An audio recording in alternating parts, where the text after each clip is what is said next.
मसाजोगचे सरपंच संतोष देशमुख यांच्या हत्येनंतर गेल्या काही दिवसांपासून सातत्याने मोर्चे निघतायत, निषेध केला जातोय। मराठा क्रांती मोर्चाकडून सुद्धा आज निषेध मोर्चाचं आयोजन या ठिकाणी करण्यात आलेलं आहे।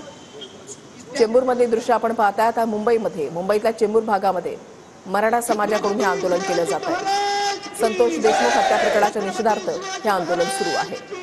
गणेश थोरात आमचे प्रतिनिधी या संदर्भातली अधिक माहिती देतील। गणेश, नक्कीच पाहायला गेलं तर काल बीडमध्ये मोठ्या प्रमाणात मोर्चा निघाला होता आणि त्यानंतर मराठा समाजाचा सहभाग गेला होता। संतोष देशमुख हत्या प्रकरणात अजूनही देखील जे आरोपी आहेत ते फरार आहेत, त्यांना अटक करा अशी मागणी होत आहे।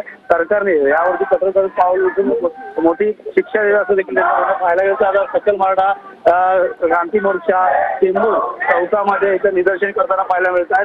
परभणी प्रकरण असेल या बीड प्रकरणात या पद्धतीने महाराष्ट्रामध्ये अशा प्रकारचे प्रकरण सुरू आहे, त्यानुसार महाराष्ट्र सरकारमध्ये कठोरात कारवाई करून अशा आरोपींना कठोर कारवाई करावी अशी त्यांची मागणी पाहायला मोठ्या प्रमाणात मराठा क्रांती मोर्चा आता रस्त्यावरतून निदर्शने करत आहे। त्यामुळे नक्कीच त्या ठिकाणी पाहायला गेलं तर सकल मराठा मोर्चा असेल या मराठा क्रांती मोर्चाच्या वतीने त्या ठिकाणी रस्त्यावरती उतरून आता निदर्शने करत आहे। त्यामुळे सोमवार सूर्यवंशी असतील या संतोष देशमुख या प्रकरणात आता राज्य सरकार असेल या मुख्यमंत्री कशा प्रकारे पावलं उचलते हे देखील पाहणं गरजेचं आहे। मात्र काल पाहायला गेलं तर मोठा विराट मोर्चा जे आहे ते बीडमध्ये आपल्याला पाहायला मिळाला होता।